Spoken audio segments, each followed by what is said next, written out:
Welcome to Shomach Shov on the Daf. Your sponsor, Louis Nishmas. I'm back for Shalom Le'Abbas Yitzchok. We're holding in Makos Daf Ches. The Gemara towards Amud Aleph explains that when the Torah said the person goes to Golus when he killed B'shoigeg, it's only things that are not a mitzvah. If the mind says a mitzvah, the Torah did not speak about it. Says the Gemara, what about chopping wood? Chopping wood could be a mitzvah. The person chops wood to build a sukkah, chopping wood for the carbon. Says the Gemara, no, it's not considered to be a mitzvah because you can avoid it. If a person comes and finds the wood that's already chopped, he doesn't have to chop it again. So cutting the wood is not part of the mitzvah. It's only a hechsher mitzvah. Mimele, says the Mishnah, if a father hits his son, or shtech beis din hits the nidoin, in that case he's not going to be chayam misa because he's doing a mitzvah, and this mitzvah is not avoidable. Ask the Gemara, when a father hits the son, why it's not avoidable? If the son already learned, if the son already knows Torah, so then the father should not hit him. So it's also a hechsher mitzvah, just bringing him to come and learn Torah. But once he learned, you don't have to hit him anymore.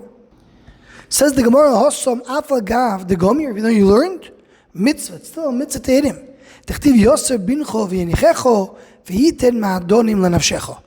Continue to be miyaser the son even after he learned. The Ben Yodu explains that the drashos from this end of the pasuk, what's this extra telling me? Even though he learned, he'll still give you more ma'adonim, more nachas. Now, how we understand this idea that a father should hit his son, should be miyaser his son, even after he learned? What's shot in that? So the Vilna Gaon, in his Biur on Mishlei, Perikut Gimel Pasuk Chov Dalet, explains it, because the Pasuk says over there, someone doesn't hit his son with a shevet, with a stick, so he hates him. Someone who loves his son, Mussar, he'll give him a lot of Mussar. So the Gaon says to the Gemara, you still give Mussar to a kid even though he already knows and he already learned and he's doing the right thing. You still give him Mussar. So explains the Gaon, which Mussar do you give him? He says you look for the smallest nuances to give him Mussar for. He says he gives it a mashal ma'ad. Says the Vilna Gaon, a big, unbelievable mashal. So when a woman is putting makeup, she uses a mirror.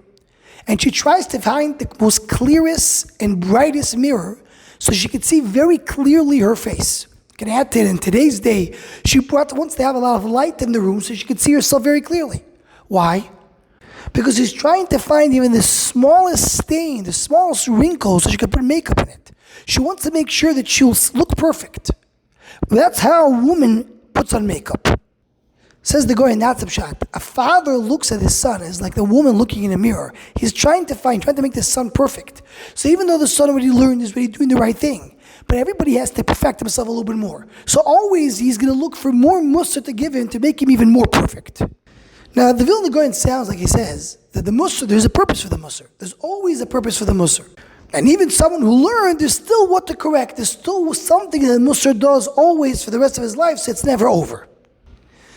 But in the Meiri, here in the Sugya, it's a mashma that even if there's no purpose for the mussar, still a father should give mussar to his son. The lashon of the Meiri is, Shekol sharav moisiv bilimudoi, or yahav b'anagosoi, oisig b'mitzvah. It's a mitzvah to do it. And similarly, the Aruch Laner, the Kamon, the Chov Beis Amud Beis, he says the same idea. He adds to it. It says always giving mussar to somebody gives a person achnos das, makes him more honof, more humble.